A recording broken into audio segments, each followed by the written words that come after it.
আজকে দুপুরবেলাটা ঠিক 35 বছর আগের দুপুরবেলাটা মনে পড়ছে। জানি না কেন বারবার সেই ছোটোবেলার দিনগুলো মনে পড়ে যাচ্ছে, যখন দুপুরবেলা মা ঘুমোতো আর আমার স্কুল ছুটি থাকলে আমি বসে বসে কিছু না কিছু করতাম, হয় সেলাই করছি, না হলে ড্রয়িং করছি। আজকে না ঠিক সেই রকম মনে হচ্ছে। বাড়িতে আমার হাজব্যান্ড নেই, ওর অফিস আছে, কিন্তু আজকে আমার ছুটি, যেহেতু পয়লা বৈশাখ। মেয়ে তো নেই, মেয়ে তো ব্যাঙ্গালোরে। ওর আজকে কলেজে প্রেজেন্টেশন আছে, ও ভীষণ চাপে আছে। তো সকালবেলা একবার ফোন করলাম, বড় ফোন কেটে দিল, বললো প্রেজেন্টেশন আছে। আমি জানতাম, তো খুব ব্যস্ত থাকে, ওর সঙ্গে আমার খুব একটা কথা হয় না, খুব কম হয়। এক আধ দিন যদি খুব ফ্রি থাকে তাহলে আবার সেদিন অনেকক্ষণ কথা বলে। তো আজকে আমি একদম একা বাড়ি বসে আছি। আমার মাঝখানে একটা ফোন এসেছিল, আমার একটা ভাই আর কি, কলিগ আর কি, ও ফোন করেছিল আমাকে। তো তারপরে আর কোনো কাজ নেই। আমি সকালবেলা ঘুম থেকে উঠে ব্রেকফাস্ট করে টোরে আমি এবার সেলাই নিয়ে বসে গেছি, মাঝখানে একটু টুকটাক কাজ করেছি।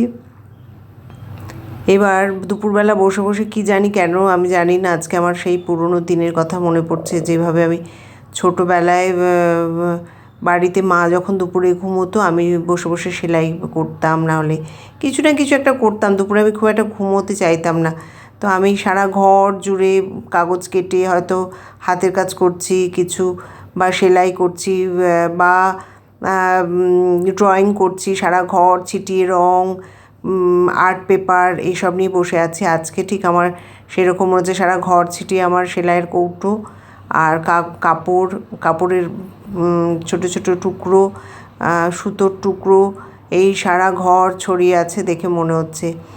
আর মনে হচ্ছে যেন ওই পয়লা বৈশাখের দিনটাও মনে পড়ছে, যেহেতু পয়লা বৈশাখে ছোটোবেলাটা একদম অন্যরকম ছিল, এখনকার মতো নয়। আমার বাবার দোকানে পুজো হতো পয়লা বৈশাখে, আর এই দিনটায় আমি আর আমার পিসি, আমার ভাই, আমরা তিনজনে দাদুর সাথে যেতাম। আমার মনে আছে বাবা সকালবেলা চলে যেত, যেহেতু বাড়ির দোকানে পুজো হয়, পুজো হতো আমাদের তখন। এখন আর দোকানটা আছে, কিন্তু বাবার পুজো দেয় না সেইভাবে আলাদা করে। কোনো মন্দিরে গিয়ে হয়তো লক্ষ্মী গণেশের মূর্তিটা পুজো করিয়ে দোকানে নিয়ে আসে। আর আগে যখন আমরা ছোট ছিলাম তখন পয়লা বৈশাখ মানে একটা অন্যরকম আনন্দ ছিল। আমার মনে পড়ছিল, আমরা দুই ভাই বোন আর আমার ছোটো পিসি, আমরা তিনজন, আমরা সকালবেলা স্নান করে নতুন জামা পরে আমরা দোকানে যেতাম।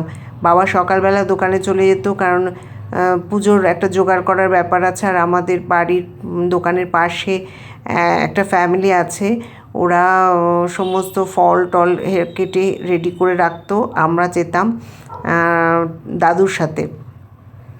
আর সেই নতুন জামার কথা এখনও মনে পড়ে যাচ্ছে আমার, যে নতুন সেই পয়লা বৈশাখের নতুন জামা পরার যে কী একটা আনন্দ ছিল, সেই আনন্দ মানে বলার মতো নয়। এখনকার দিনে কিন্তু নতুন জামার সেই আনন্দ পাওয়া যায় না, কারণ মোটামুটি সারা বছরই সবাই জামা কাপড় কেনে, সেটা নিজের জন্যও কেনে, ছেলে মেয়েদের জন্যও কেনে। তাই পয়লা বৈশাখে নতুন জামা পরার যে আনন্দ, সেই আনন্দ বোধহয় আজকের দিন ছেলেমেয়েরা আর পায় না। আমার মনে আছে, আমার হাতিবাগান থেকে আমরা জামার পিস কিনে, হাতিবাগানের দুটো দোকান ছিল, একটা তো এলিট আমার মনে আছে, আর একটা নাম আমি কিছুতেই মনে করতে পারছি না, সেটা উত্তরা মার্কেট আর শ্রী মার্কেটের একদম শেষে। এলিটটা আমার ভালো মনে আছে নামটা, এবং খুব সুন্দর ওরা জামা বানিয়ে দিত।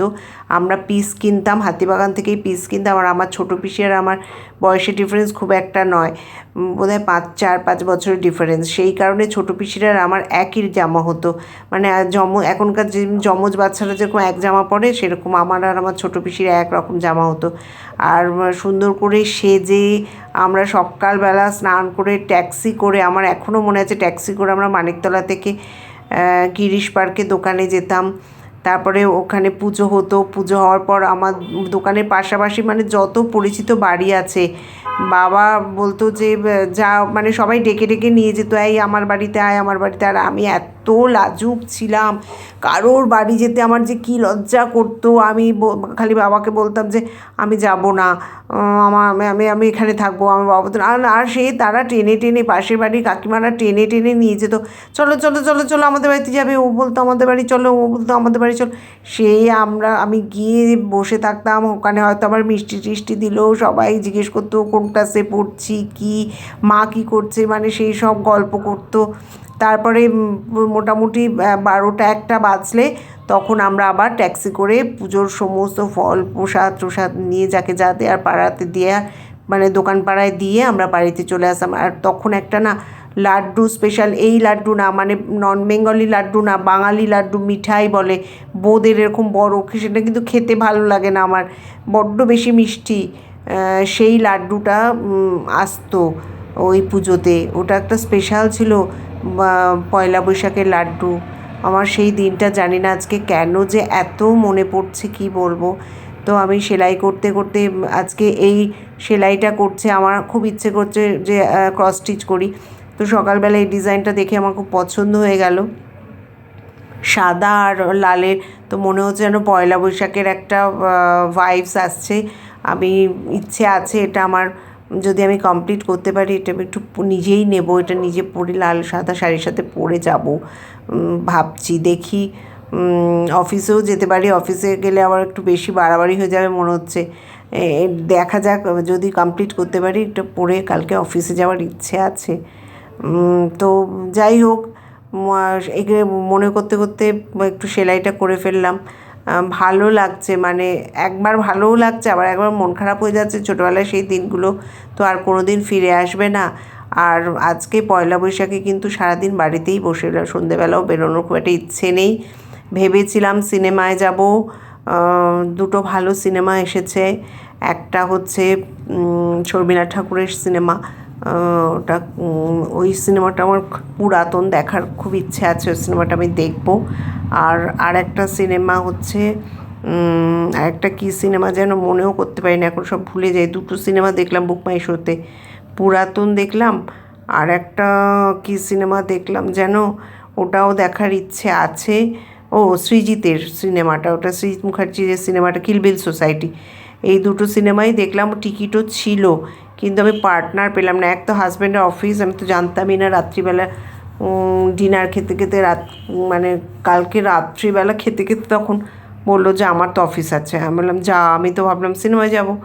তারপরে এবার আমার এক বান্ধবী আছে, তার সাথেই আমি জোট বাঁধি, তাকে ফোন করলাম, সে 11:30টার সময়, সেও বললো তার আজকে কাজ আছে, তার হবে না।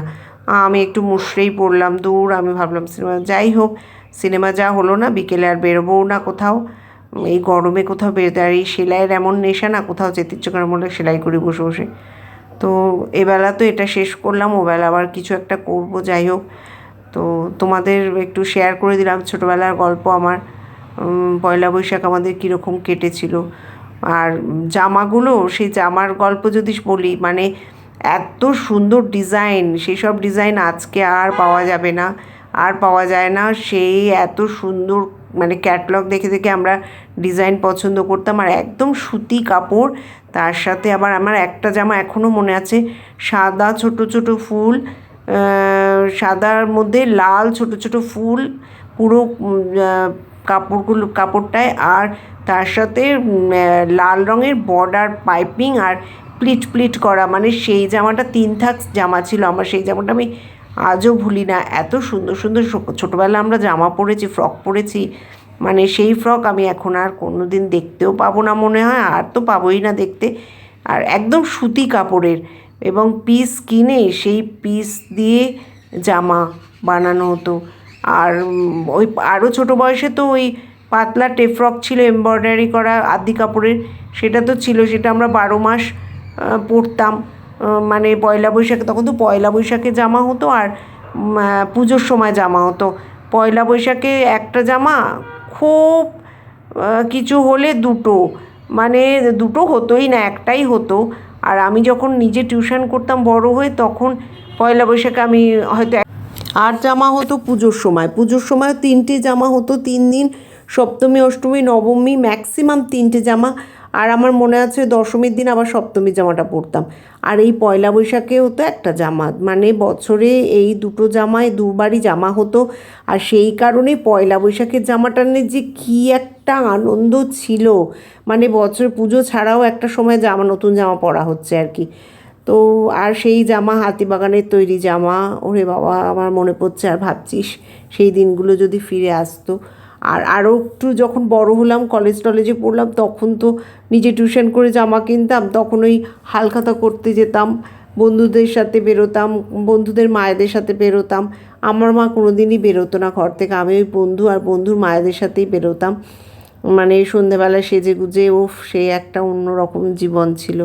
তো আজকে আর কোথাওই যাব না, বাড়ি বসে বসে এইসব স্মৃতি কথা মনে করব, তাই তোমাদের একটু শেয়ার করে দিলাম সেলাইটা করতে করতে।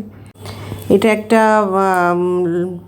ক্রস স্টিচ দিয়ে বানাচ্ছি সুতি কাপড়ের ওপর। এটা একটা, আমার মনে হচ্ছে এটা একটা লকেটের মতো আমি বানাচ্ছি। এটা পেন গলার নেকলেসের হারের লকেট হবে, আর ছোটো ছোটো দুটো কানের দুল।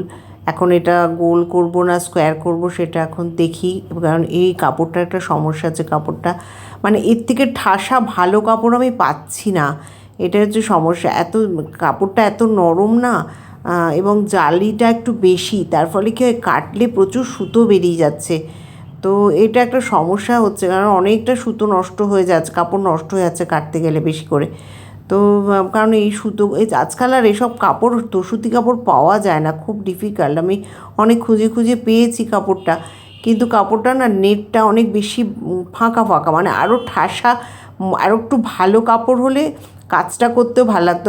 কস্টিচ সাধারণত ডাবল ঘর দিয়ে করি, কিন্তু এটা একটা ঘর, দেখুন ডবল ঘর দিয়ে করলে, দুটো ঘর দিয়ে করলে অনেক বড় হয়ে যাবে, তো একটা ঘর দিয়েই করছি আমি। আরও কিছু বানিয়েছি, আগেও দেখিয়েছি ভিডিও। তো এটা একটা হাড়ের পেন্ডেন্ট বানাবো আর দুটো কানের দুল, দেখা যাক কেমন হয়। ইচ্ছে তো আছে, আমি লাল আর সাদা শাড়ির সাথে এটা পরবো, এবং এটা পয়লা বৈশাখ স্পেশালি বানালাম। দেখা যাক কতটা কি হয়। তোমাদের আমি পুরো ভিডিও হয়ে গেলে, পুরোটা হয়ে গেলে একটা পুরো ভিডিওটা দেবো। আপাতত এইটুকুই, চলো আবার দেখা হবে। সবাইকে শুভ নববর্ষ, প্রীতি শুভেচ্ছা জানাই।